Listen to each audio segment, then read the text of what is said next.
Okay, let's get started because we could be here for 3 hours if we wanted to with these two wonderful writers.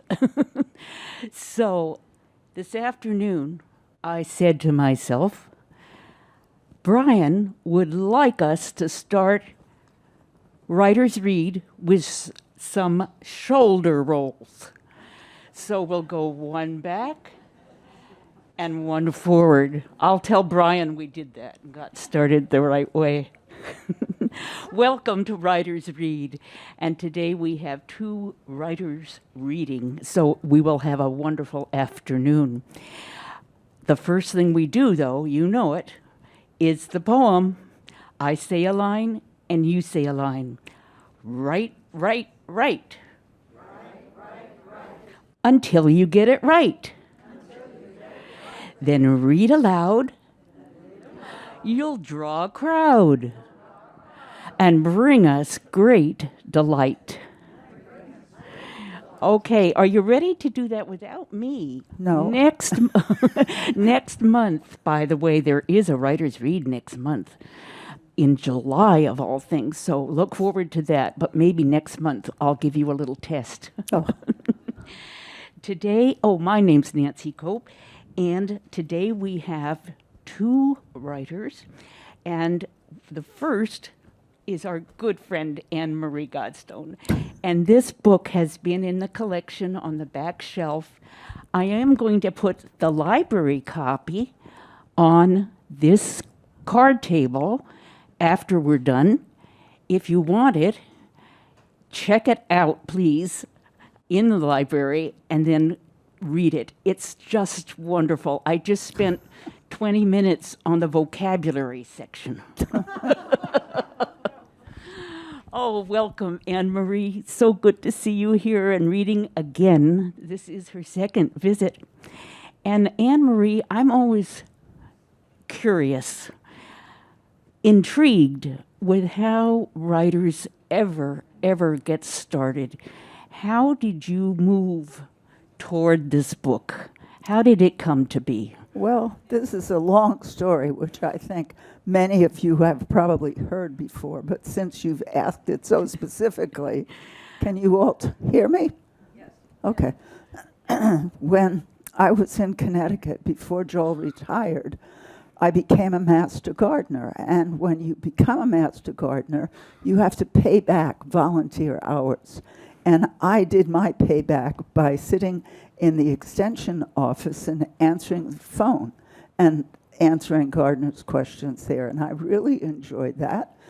And then we moved to New Hampshire. So I figured, okay, that's all right. The extension offices happened to be right in our same town. So I went down there and I said, I'd like to do this. And they looked at me and said, well, that's very nice, but we only have forests and farms. So what, no flowers? And they said, well, no, people may have a little bed of flowers, but we just don't do the master gardener thing. So I said, okay, and I was very disappointed. So that same day, Joel and I were going to get ourselves set up with an internet account, which happened to be right across the river in Vermont. So we went over there, and it was a very nice, young couple who had just bought this place. Actually, they set it up. They bought a beautiful old house and set this internet, whatever you call it, up. And so we went in, we got our email account, and they said, okay, now when you get this, you also get a website. And of course, this was a long time ago. And I looked at them and I said, a website? And she said, yes, you can put anything on there you want. And, there it is. So I said, can I garden? Answer gardening questions? And they said, sure, if you want to do that, go ahead. But you have to know how to code. So I don't know if any of you have coded or not. But that was a whole new experience. So you have a coding skill? We can call on you? No. Anyway, they assigned me a book to read, HTML something or other. And it told me that I should read that book, and when I was done, I could come back and sit down at one of their machines and start to code. And I did that. It was delightful of them to do that. They were young and enthusiastic, and I was trying, but, struggling. Anyway, it was fun to do that website, but I was more than overjoyed when blogs came out.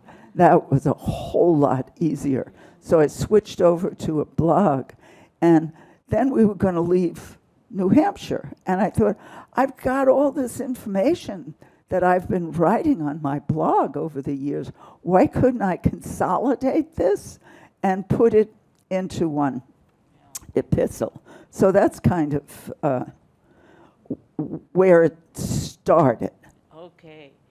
The format for this is so interesting because she takes you a month at a time. And the list I was most interested in was the chores for each month. The chores that need doing in the garden for January, the chores that need doing for the garden in February. What a good list. Okay, what are you going to read for us? Okay, I'll start out by reading my introduction, which is why garden? Well, mostly because you love your garden.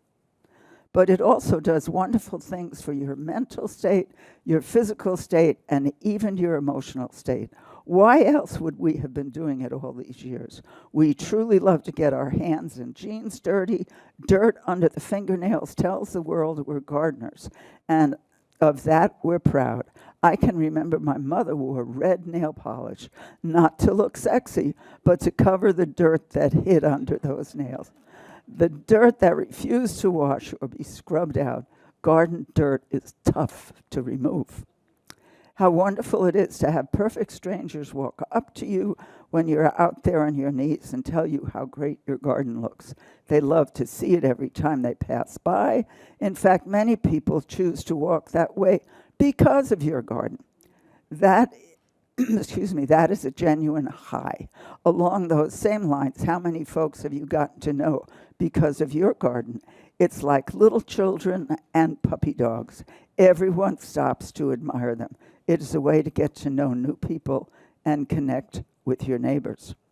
And then I added here, for those of us who are aging, even when we were younger and able to garden easily, we came inside and ached with sore muscles. But that comes with the territory. Unlike now, at a more advanced age, it didn't create limits. It just made us stiff for a few hours. At any rate, that tells you that when we garden, we're actually exercising. It's good for us as long as we know our limitations and stop before we get sore or begin to really hurt. We're working those muscles, and that's good. And then I would like to go to June in the gardens, because that's where we are right now. Now remember that this is written for gardens in New England, and you will notice how very, very similar these things are. It could be written for you right here if you are a gardener. This is June. Plan for color all summer. So many gardeners fall in love with rhododendrons, and azaleas. They are beautiful, but remember, they only bloom for a short time, and then they're green for the rest of the year. Green can be boring in a garden unless you really work at it. Not only that, these shrubs can become huge, taking up an inordinate amount of space. So use a few, but don't get carried away. If you really want shrubs, look for ones that bloom at different times. Try mountain laurels, viburnums, potentillas, and hydrangeas to add to the mix. And you can see those hydrangeas right outside of our dining room. They're gorgeous. There are so many beautiful blooming shrubs. If your space is large enough to hold them, you can plant perennials between them. Check out catalogs that tell you when the perennials bloom and what color they are. As one set of blooms fade, another takes over. That's what makes your gardening a joy. And then I'm going to skip down to the next one, which is cultivation of bearded iris. And there are a lot of iris that are grown in our gardens here. So this fits quite nicely. Bearded iris are among the most delightful perennials I can imagine. They're beautiful and relatively easy to manage. As you think about where to place them in your garden, think sun. They love to be in full sun. In warmer climates, they appreciate a bit of shade. The rhizomes, that's the root part, are healthiest if they're exposed to sunshine, which sounds strange. Why would you expose the roots? But essentially, you need to do that. Whenever I transplant iris, I separate them and lay those rhizomes on a sunny rock for a day or two to completely dry out before replanting them. They seem to really appreciate the sun bath. When you put them into the ground, leave the top of the rhizomes a bit exposed. If your irises do not bloom, check to see if the surface of the rhizome is exposed. If you can't see them, scrape off the dirt, and I can almost guarantee you'll get better bloom. We'll skip from there over to gardening chores that my friend Nancy seems to like. Gardening chores for June. Plant your window boxes. And you can see that up in our dining room. When did the flowering baskets go up? In June. Prune spring flowering shrubs when they have finished blooming. So all those azaleas and rhododendrons, they just look bad because they've got dead blooms hanging on them. You've got to cut those off. So that's another thing that happens around here. Thin seedlings. Well, I don't know how many seedlings all of you have at Horizon House, but anyway. Use balanced organic fertilizers around flowers. Be sure to fertilize your annuals with liquid fertilizers. Annuals only bloom in the summer, and usually they bloom all summer long, so they're hungry. That's why you use liquid fertilizer as opposed to sprinkling something on the top, especially in a climate where you don't get much rain, so that it makes sense to use liquid. Stake tall perennials and tomatoes. This is something I see here that drives me slightly crazy. So many people have tall flowers and bushes and stuff, which is wonderful. They're beautiful. But so often they fall over or they begin to lean too early and they're hanging over the edge of the garden or whatever. You need to stake those while they're still growing so they'll stay where they're supposed to. It really does make a difference. Annemarie, where does one find a stake? Oh, any garden store will have that. Or if you have a favorite carpenter, you can ask for a piece of wood. That would be fun. Okay. Pine needle mulch is great for blueberries. I don't think any of us have blueberries around here. Not only that, I don't think there's a whole lot of pine needle mulch around. But there you go. That's New England. Be sure your lawnmower, and we all need to pay attention to that, is set to cut the grass 2.5 to 3 inches high. Yeah. And there's a reason for that. That seems awfully high. But weeds generally are sun lovers. So if you grow your grass high, they shade the weeds and they die naturally, and you don't have to put on toxic stuff. But we don't have to worry about that here. Somebody else cuts the lawn. After the irises are done blooming, they can be divided. Gladiolus corms can be planted.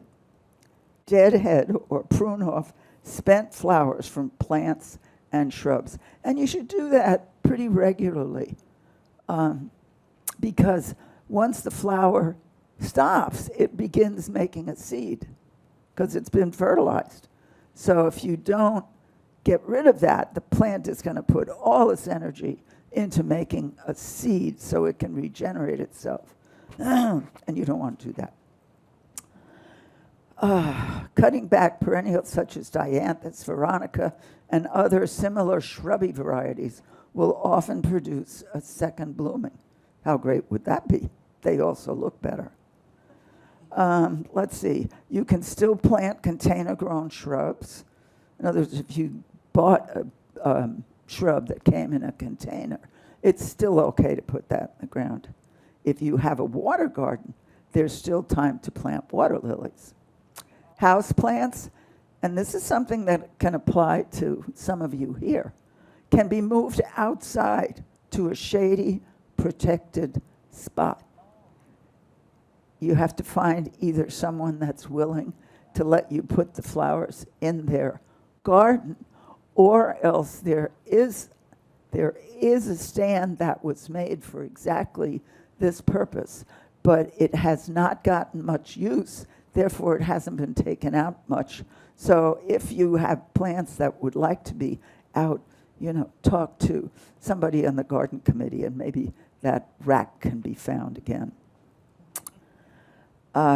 Let's see, mulch your perennials and roses to keep down the weeds and conserve moisture. And here's something we don't have in this area, at least I have never seen them, and that's Japanese beetles. They are awful in New England. I mean, you have roses and these things are just clustered on them, but I won't bother to go into that. Any annuals can go out safely. If you have an amaryllis growing inside, now is the time to move it outside.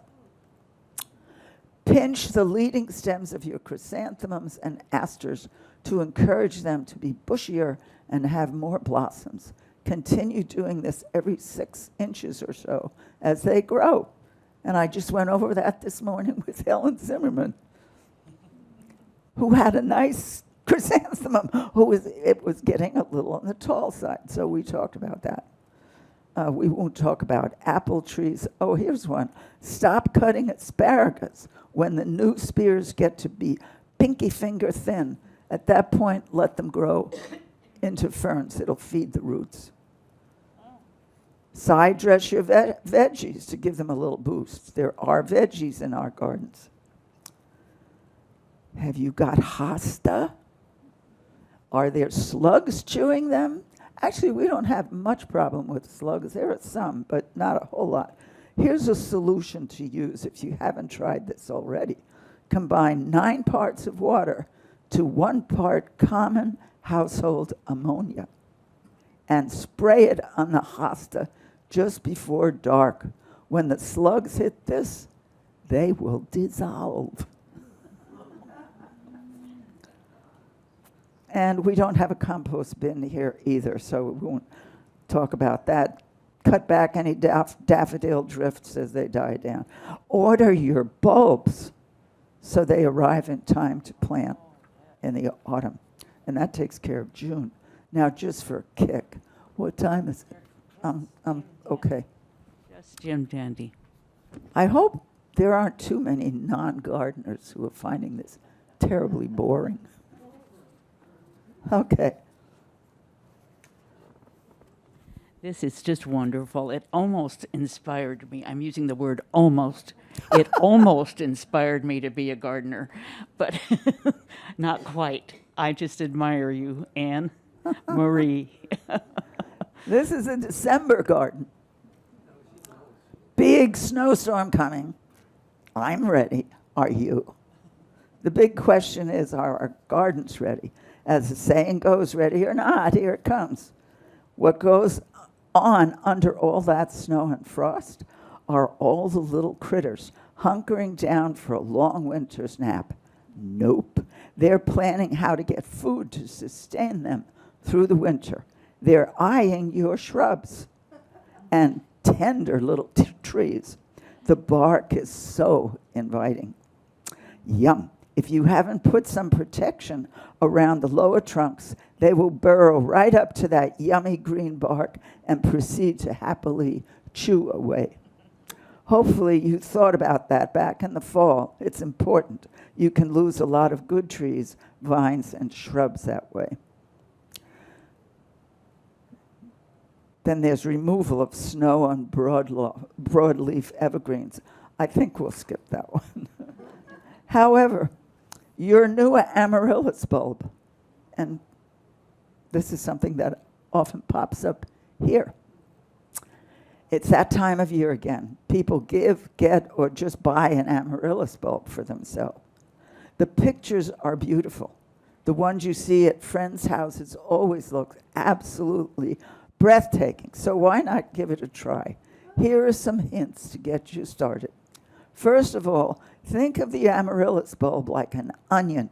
You would not buy a soft onion. Don't buy a soft amaryllis either. It should be firm and look good. Also, the larger it is, the more spectacular the bloom. Lots of bulbs that you plant in the garden need to be chilled before you plant them in the garden. Remember, an amaryllis is not a hardy bulb. It normally grows in a warmer climate, so chilling it is not at all helpful. In fact, it could be harmful.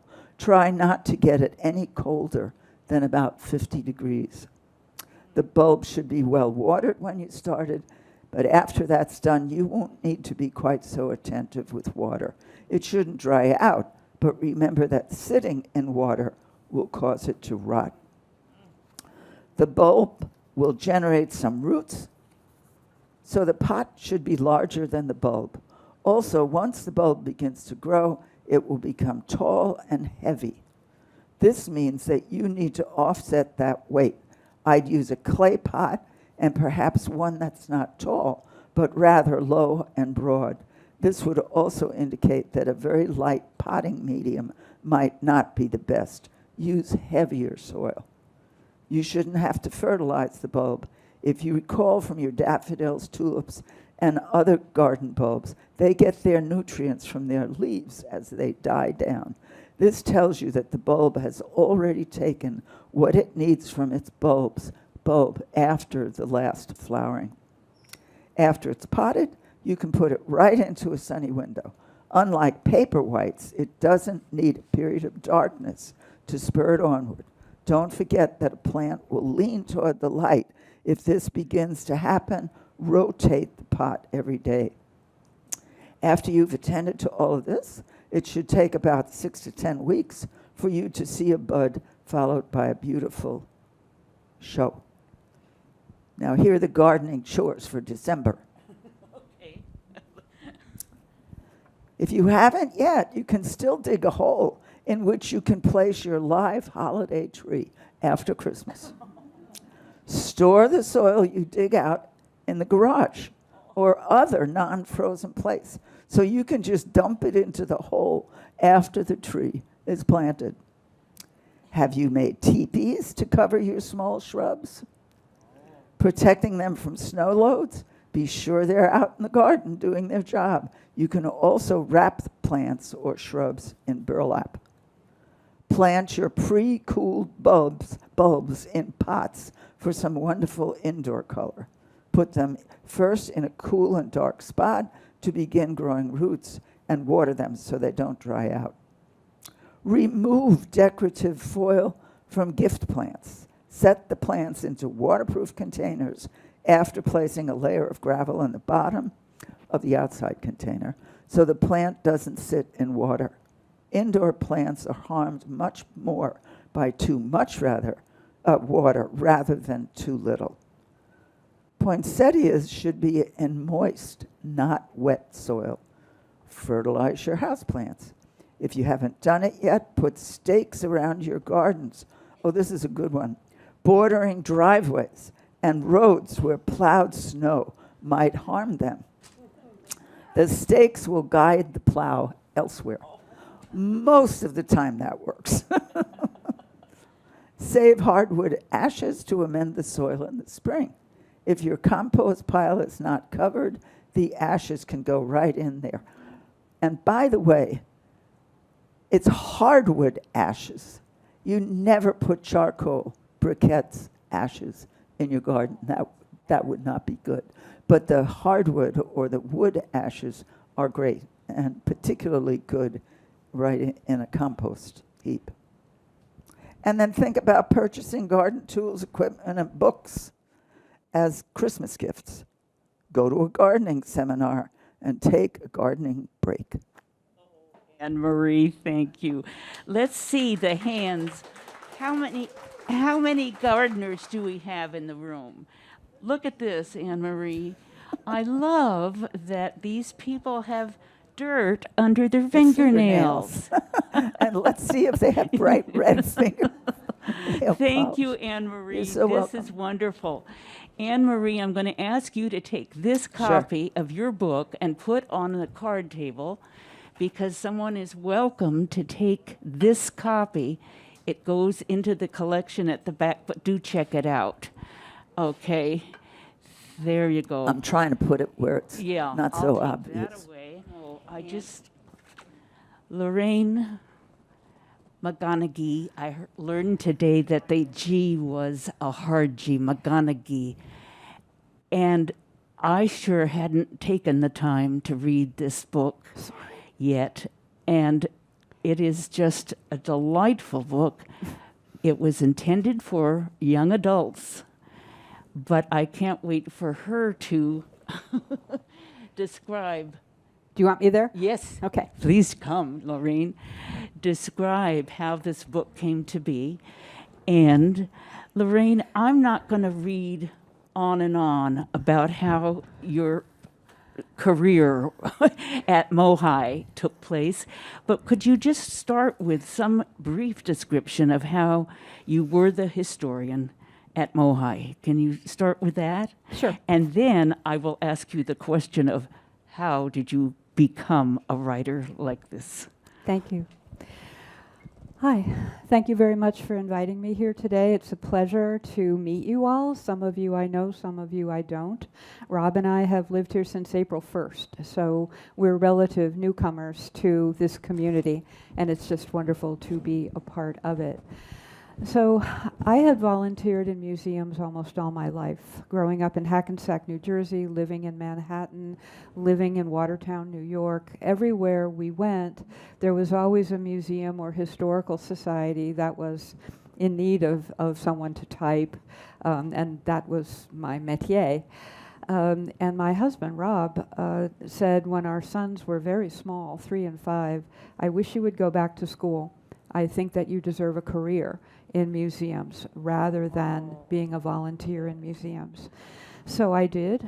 I went to the University of Washington, took the master's, took the PhD, and became a public historian, having gone to history so late in my life as a blue-collar person.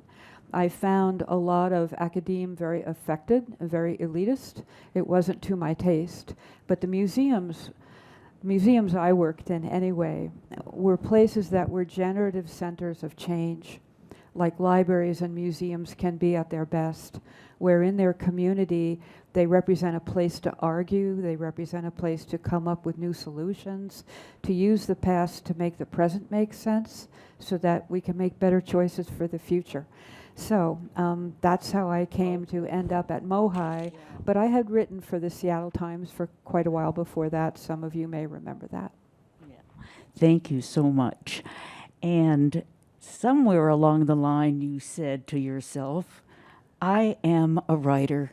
I want to write as well as research. Tell us how that bridge occurred. Well, it was an easy bridge out of writing exhibits.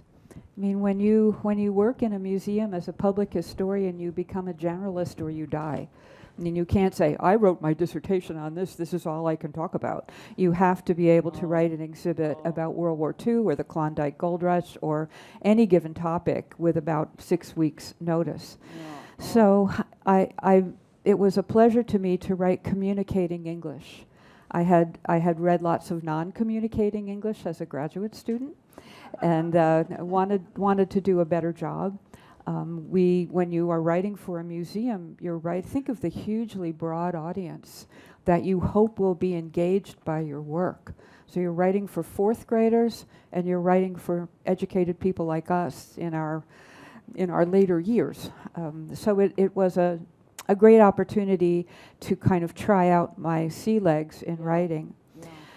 But every book I've done started with my work. When I was at the Seattle Times, Sherry Boswell and I wrote a Sunday feature throughout the year of 1992, the Blesson family centennial of ownership of that paper. And we got to look at the records and the files, and I couldn't believe how rich they were. And there were, I think I can find this quickly. Do you know this map? That's okay. So this is the 1856 drawing of Seattle that was written by a lieutenant on board this ship. And it haunted me. It haunted me because I could see here, I could see the layout of Seattle. I could see Yesler's Mill. I could see Yesler Hill. I could see Yesler Way. I could see Elliott Bay. I could see everything, but it was a completely foreign country. So that's where this book began as a part of the work at the Seattle Times. So Lorraine, read us the title of that book. Yeah, sure. Yeah. So this is Warship Under Sail, and it is the biography of a ship, the sloop of war Decatur, named after that ill-fated hero of the early Republic, and not the only Decatur in the U.S. Navy, but this is my Decatur, launched in 1839 in Brooklyn, and joining the Pacific Squadron for 5 years.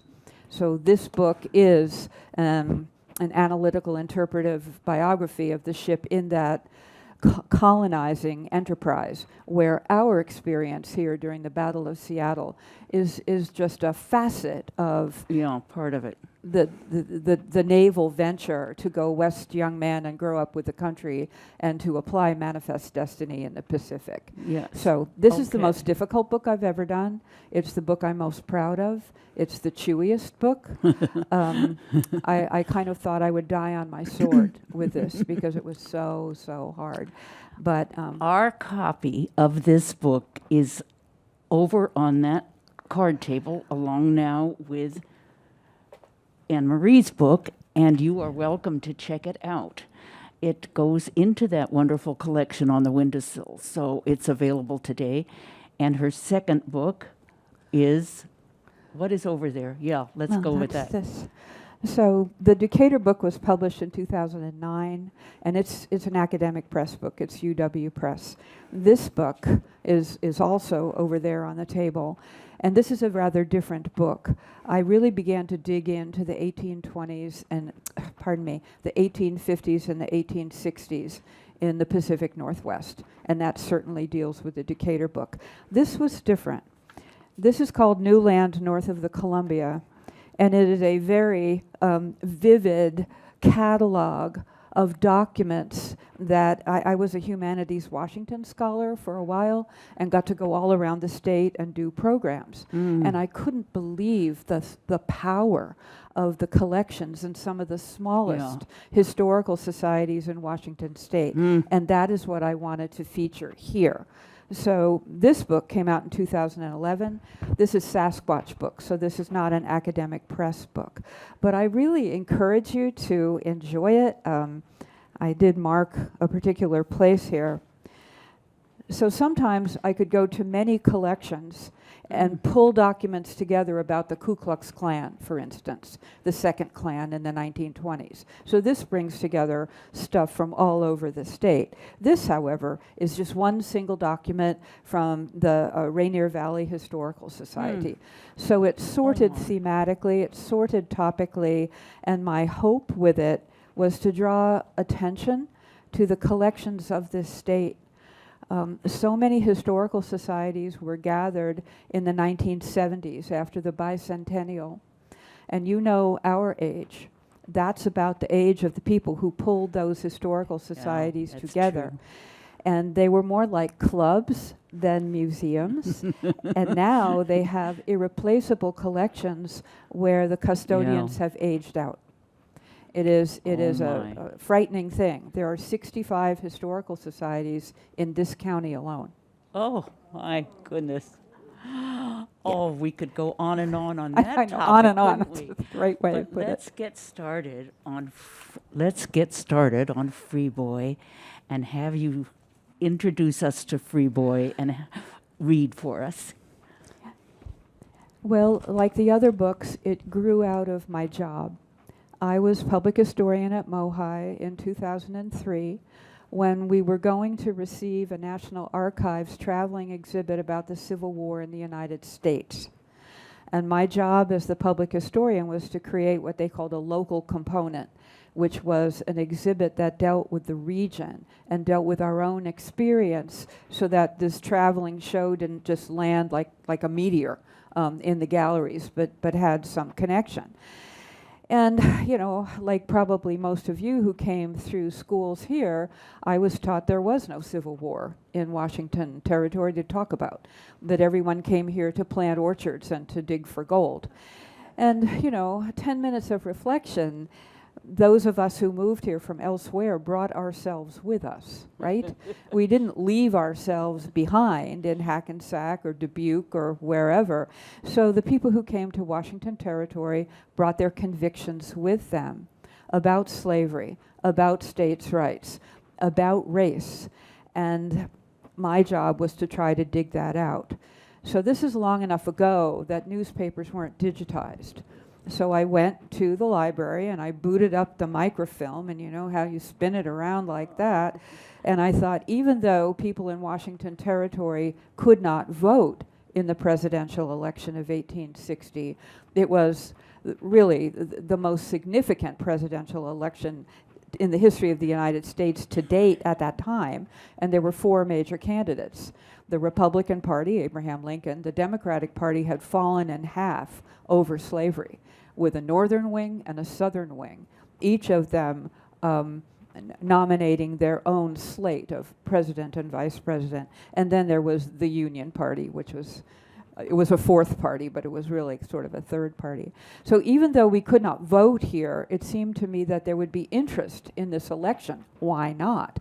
Almost every office in Washington Territory was filled by a fawning political toady who had worked very, very hard for the election of the sitting president, who at that time was Franklin Pierce, then James Buchanan. So 2 Democratic presidents in a row who appointed their protégés who had worked very hard to get them into office. So if Lincoln were to win in 1860, all those fawning political toadies would lose their jobs. So they were acutely interested in that election. So I thought, okay, I'm reading the microfilm. Surely there will be editorials about this, and surely there were. So I'm reading and I'm taking notes by hand, you know, not on a laptop. And I saw what passed for a tiny headline in the Olympia Pioneer and Democrat, and it said fugitive slave case. And I thought, oh, I've been doing a lot of work on Cincinnati. I bet, you know, this is Covington, Kentucky to Cincinnati, Ohio. But it wasn't. It was Olympia, Washington Territory. And it was an enslaved child, a boy of either 12 or 13. We don't know his birth date. So although I have him in the census in 1860, I don't know precisely whether he was 12 or 13. He was enslaved in Olympia, and he had been persuaded to run away from slavery by a delegation of African Canadian men from Victoria. And this has just become an absolutely absorbing process of research for me. Judy Bentley, who I imagine a number of you know, was my co-author. She and I did this book together, and we researched it together. So I do want to read a bit. I probably won't read at much length unless you really want me to. But Charles Mitchell was 12 or 13 in 1860 when he escaped slavery to the freedom of Victoria. There's no internet. There's no way to learn about almost anything except in published books or newspapers. He had been born in Maryland on a slave plantation. His mother was a house slave. We don't know her name. The slave censuses of 1850 enumerate a certain number of females between this age and that age, females between that age and that age, and males, but there are no names. This is Marengo Plantation. near the Chesapeake Bay in Maryland. I know she's there. I don't know how old she was. Wow. The father of Charles Mitchell was a white Chesapeake oyster fisherman. But slavery adheres in the female line. So even though Charles Mitchell's father was a free white man, because Charles Mitchell's mother was an enslaved black woman, he was born into slavery and he was considered a slave. He was born in about 1847. I don't know the month. I don't know. His mother, though, died in the 1849-50 cholera epidemic. Those of us in the working group, the Historical Research Working Group, a few of us are stumbling over 1849-50 because that cholera epidemic was a huge international experience where 10% of Cincinnati died of cholera in 1 year. It was absolutely astounding, and Charles Mitchell's mother died within a day. It's a very quick death. And the last words, according to the family history of the White family that owned the plantation, was as she was dying, she said, "Mrs., take good care of my Charlie." And so then what happens? What would you do? So the mistress gave the little boy at the age of 4 to her cousin, James Tilton. James Tilton had been appointed as a fawning political toady to the job of Surveyor General of Washington Territory. And he was given Charles Mitchell as a gift. And he took him to Washington Territory. Wow. Now, this is the only, we have no images of Charles Mitchell. Archives and museum collections are themselves biased in their collecting. We don't have much about a person with no money, a person who is African American, a person who was enslaved. James Tilton, I've got photographs. You could float a boat on the photographs of James Tilton because he was a white person of authority, he was well-to-do, and he was well-educated, and he was politically connected. So Judy and I went to a number of bookstores and looked at books and found an artist whose work we liked. R. Gregory Christie is that artist, African-American artist, and he envisioned what Charles Mitchell might have looked like after he was posed the question, do you know you are enslaved? Are you willing to run away? And that's what I'd like to read. Olympia, Washington Territory, September 23rd, 1860. A light-skinned black boy hurried along the muddy streets of Olympia, Washington Territory, a hat box hooked under one arm. The yells of teamsters on Main Street, the crack of whips, the rattle of wagons faded away as Charlie Mitchell ducked quickly into an alley. Charlie leaned into the shadows on the wall and closed his eyes. He needed quiet, and he needed time to think. Charlie was 13, a slave belonging to the Surveyor General of the Territory, James Tilton. It was market day, and he'd been sent to pick up parcels for Mrs. Tilton. 2 black men had approached him on the street in front of the milliner's. "You, Charlie Mitchell," the big man whispered, passing close on the sidewalk, looking hard down at him sideways. "In here, in here." He grabbed the boy's elbow and steered him into the empty barber shop, into the back room. It wasn't the first time that Charlie had been back there, and he knew what was coming. With a hand on Charlie's shoulder, the taller man looked at him squarely and said, "Listen to me. You are a slave, Charles Mitchell, and you don't have to be. You got a choice. You don't have to stay here in this town, this country. You come down to the dock by the Eliza Anderson," he nodded toward the bay, "just before first light tomorrow morning. Jim here's the cook, and he'll be watching for you and hide you on board the steamer. You stay good and hid, because when you get to Victoria, all our friends will be waiting for you. You set foot on that dock on Vancouver's Island, and you're free. But you got to decide tonight. We won't come back again. This is too dangerous for all of us." The big man looked into Charlie's eyes and then released his grip and left quickly. Once they were gone, Charlie walked out to the street and stole around a corner to be alone. The men had talked to him 3 times already, always in that barber shop. They seemed so sure that Charlie should be free, should want to be free, should make up his mind to run away and get free. But he'd been living with Mr. and Mrs. Tilton for nearly 8 years. He almost couldn't remember his own mother, dead and buried at home at Marengo Plantation on the other side of the world. He leaned against the wall, still holding the hat box, and stared straight up into the bright September sky. What did it mean to be a slave? He worked for the Tilton family, but it wasn't a job he was paid for or that he could quit. He belonged to the Tiltons. They didn't beat him, didn't starve him, but he did what he was told to do. He ate in the kitchen. He went to school with half-breed Indian kids. He wasn't a Tilton. He wasn't an Indian, but he wasn't really that black either. He was a slave because his mother had been a slave. He was born that way. As far as he knew, Charlie was the only enslaved person in Olympia, maybe in all of Washington Territory. But the Tiltons never called him a slave. They called him Charlie. The 2 black men who dared him to run away seemed so sure, so confident. They dressed in suits and waistcoats like Mr. Tilton, but they were really dark. Their skin was much blacker than Charlie's was. Mr. Tilton always told Charlie it was good that he was light, like his father. Mr. Tilton said that a lot. Charlie pushed hard off the wall with his shoulders and walked back to the wooden sidewalk. Mrs. Tilton would be mad if he forgot anything or if he was late. He walked fast down the noisy street, first to the bookseller, whose clerk fetched a bundle of books just in from San Francisco, then on through town, picking up packages. Everybody called him Mr. Tilton's Charlie. So, fetch down that box, Tom. Mr. Tilton's Charlie is here, all through town. Charlie carried the parcels home to the fine frame house with a view of the bay and the mountains.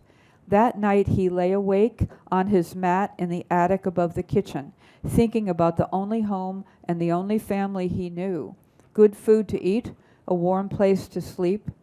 He thought of Mr. Tilton's promise that when Charlie turned 18, he'd be free to go, free to make his own way. If it was true, that was still more than 4 years to wait. In the chilly, dark morning, Charlie quietly left his bed before the cook started the fire. He tiptoed downstairs and stepped carefully over the creaky floorboard. He paused one more time at the door, listening. There wasn't a sound in the house. And did he wonder, what am I doing? And did he run or did he stay? So I need to talk a little bit about the structure of this book. This is an academic press book with no endnotes. Judy Bentley and I fought hard for endnotes. We lost. The idea of University of Washington Press is that endnotes are dull and that they're off-putting. I think omitting them is insulting to the reader. If you don't know how Judy and I reached these conclusions, that's an insult. That's not fair. And I think especially children, if you've ever looked at the textbooks that children are reading in 4th and 5th grade, you have absolutely no sense of where the author got these crazy ideas, because some of them are truly bizarre, what kids are being taught in 4th grade. But what I read you is italicized in this book.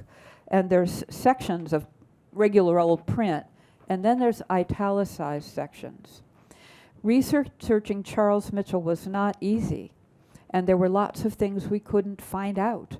So when we say here, he stepped over the board so that it wouldn't squeak, we didn't research that. When we have his thoughts in his mind, we don't know those. So we wanted to engage young readers, and this was our best way to do that. And we made it very clear in the introduction that this is a book of history and it's a book of biography that's somewhat fictive. And I need to defend that to you, because as educated people, you know that we were taking risks in what I just read. But that is what we decided to do. In terms of the history here, the Dred Scott decision in 1857 made slavery legal in Washington Territory. and in any territory that had not yet voted. Oregon became a state in 1860 and voted to have no slavery within the state, but also to have no black people at all within the state. So the Dred Scott decision not only forbade Dred Scott and his wife citizenship and freedom, it also said a man's property is one of the fundamental rights of the Constitution, and slavery is chattel property. And any man who owns a slave can carry that property anywhere where the state has not said slavery is forbidden. And there really is an end to this. I'm not just nattering. California, like Oregon, had voted for no slavery when it became a state. But many who brought slaves into California found kind of a difference between policy and practice. So policy was that there was no slavery. Practice was that there was plenty of slavery. So Archie Lee is probably the best known enslaved man in California, whose owner brought him from Virginia. He wasn't picking cotton, he wasn't cutting tobacco, but his labor was given out and his wages were kept by his owner in California, where that was said to be illegal. There was a very large African American population in San Francisco and Sacramento, and they received systemic racism insults again and again and again. Not all of them were willing to put up with that. And the Pioneer Committee was formed in 1857 to bankroll an immigration of people of color from California, first to Panama, then to Mexico, and finally to Victoria, which is where Charles Mitchell's home became. He did make the choice to go, and he did make the choice to grow up in Victoria in a warm and loving black community of African Americans who had become African Canadians. When Charles Mitchell in 1860 September did slip on board the Eliza Anderson at dawn in September of 1860, the cook on board, James Allen, was a resident of Victoria, and he was, with the other two men I've mentioned in my reading, they were the three conductors on this underground railroad to Vancouver Island. And it had been created by 600 people of color in Victoria, who comprised 25% of the population in Victoria in 1860. There's so many forgotten stories here, but that is certainly one of them. So Charles Mitchell slipped on board. The cook hid him in the pantry, and it's a long story, and you should read the book, but he did manage to get free in California and grow up there. The community raised him. They paid for his schooling in a private school. It's a great American story. It's a Canadian story. Well, Lorraine, just can't believe this sharing. We have some more time. I'm going to leave it up to you. Would you like to take some questions now or read some more? I don't want to read anymore, but You I want to take questions in a second. I want to say okay. that this book has had such legs compared to these other books, which sort of fell like thuds after their publication. But this book, Free Boy, I just 2 weeks ago was in my granddaughter's classroom in Magnolia speaking to 12 and 13-year-olds Oh, my goodness. about the experience of a child their age who had made this tremendous choice to self-liberate in that way. The Fifth Avenue Theater turned this into a musical within their education program and put Charles's experience to music. And it was a wonderful thing. I'm sort of just about to write a nomination for the National Park Service to have a permanent marker put in Olympia at Pickering Landing, where Charles snuck on board the Eliza Anderson. Absolutely. And I'm lobbying in Victoria, which is out of our country, to put the matching arrival Yes. there. Because this is a great international story as well as a great American story. So I don't know if you have any questions or comments. Does anybody have a question And Annemarie, too. for Annemarie or for Lorraine? No, I know we're just kind of numb, aren't we? We're just kind of stunned because it was just a gift to us. Thank you. Thank you. Anne-Marie, come up here. Well, I'm so overwhelmed by Lorraine's presentation. I was going to ask about geraniums, but that seems like sort of a letdown after. No, not at all. Not at all. So can I ask about geraniums? Because you didn't mention them, and I love geraniums. Is there something special that they need? They seem kind of self-sufficient. I'm connected to. Can I ask a second? Well, they're an annual, so it does not hurt to fertilize them a little as you go along. You'll have to repeat that. Let me give you a mic that is easier to work. Here we go. Geraniums are annuals, so a little fertilizer would do them well. Liquid, right, and dissolve it in some water so it goes down in that soil. Thanks for the question. Any more questions, Joan?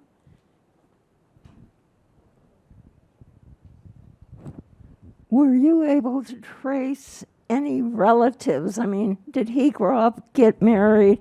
Are there people that you've discovered in your research that were related to him in this area?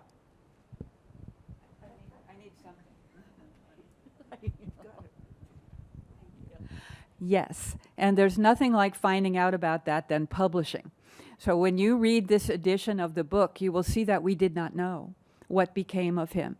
We had him in Victoria. We've found him in a couple of Victoria, British Columbia documents. But then after that, we had to kind of make up an italicized ending because we didn't know. As soon as the book was out, people began writing and saying, oh, you know, Charles Mitchell, that's my great-great-grandfather. And we had really tried. I don't want to be cavalier about this because we did try to find.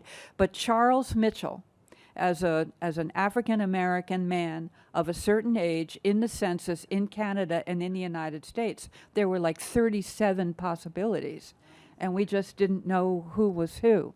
But it was through a reader on Salt Spring Island whose family had been in Victoria when Charles Mitchell arrived that we got the first oral tradition that he had gone to California. And then a reader in California said, oh, I think I know who your Charles Mitchell is. He moved down here in 1865, just in time to join the United States Army in the Civil War. And so then after that, it got much, much, much easier. As any of you who do family history know, if you get one, there's one brick that goes in the arch, and then everything gets a lot simpler.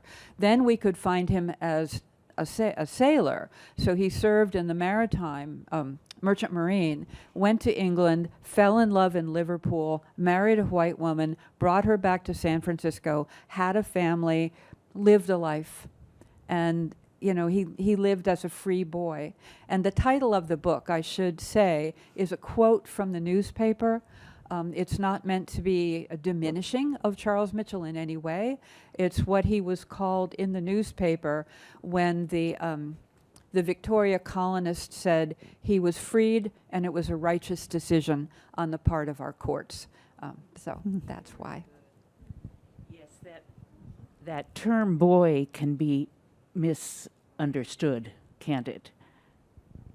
Well, I don't think I've given a presentation nationally to any national audience where someone hasn't said, as a white woman of a certain age, you are telling a story that is not your own. You have appropriated this story, and it is wrong for you to have done that. And I do empathize with that. I do sympathize with that. It is a story that came to me in the course of my work, but that isn't really an excuse. It is a story that needed to be told more broadly. Any of you who think you make a living as a writer, let me disabuse you of that. When I was a teaching assistant at the University of Washington, when Bob Burke or Otis Pease or Tom Presley would get their royalty check, they'd say, oh, I get to go out to lunch with a friend today, because that's about how much money it was. So it's not for the money, it's because the story needed to be told. And now that it has the legs that it has had, I can't say I'm ashamed of being a white woman of a certain age with Judy Bentley, who's another white woman of a certain age, who told this story. Yes.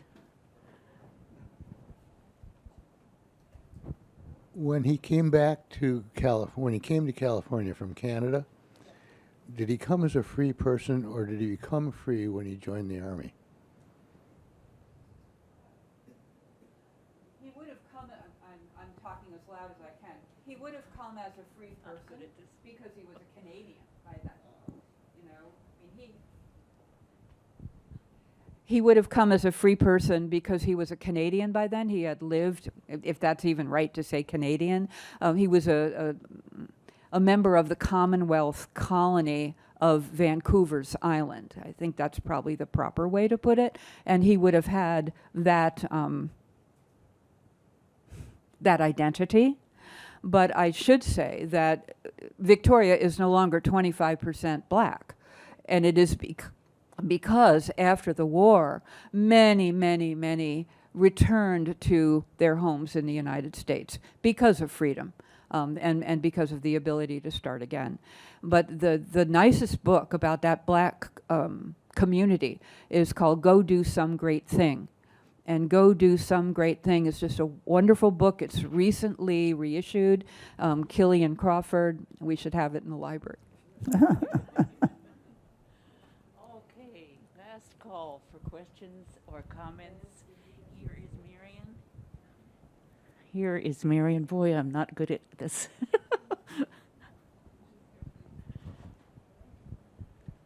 Lorraine has been with us just since the 1st of April, and she has become such an asset to the archives because of her skills as a historian.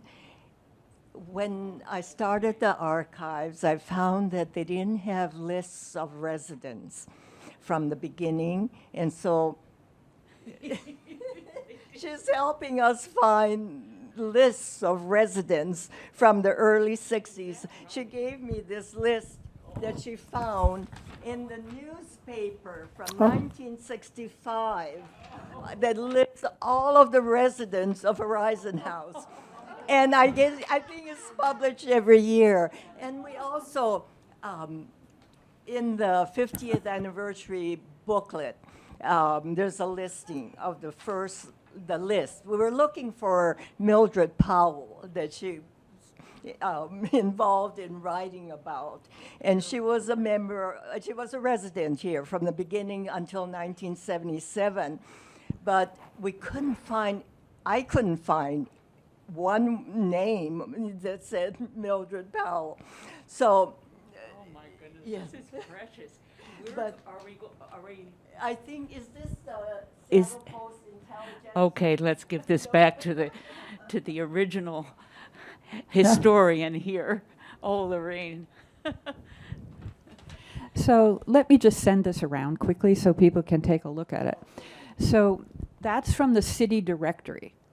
So the city directory after 1935 is a reverse directory. So you can look up a surname, like McConaghy, or you can look up an address, like 900 University Street. And after 1961, you go to 900 University Street, you see the Baldwin Apartments, and it lists all the residents in the Baldwin Apartments. Just go year by year by year by year, and it's a snapshot. You know, it doesn't show the dynamic nature of the place, which changes like every month. But it's something, you know, and into the 1980s, there's lists of the residents at 900 University Street. Isn't that great? I'm just thrilled about that. And if anybody knows anything about Mildred Powell, please come see me, or moral rearmament, okay? Moral rearmament. Okay, this is getting more and more exciting, isn't it? Thank you one and all for coming today, and thank you to Annemarie and to Lorraine. Let's hear a round of applause. Oh, goodness. I just want to remind you about the 3-ring binder, and Barbara Spraker's writing is in this now, and she has heard from her friends. It's very exciting. We'll have to have you have a follow-up. Okay. Thank you, one and all. Have a good evening.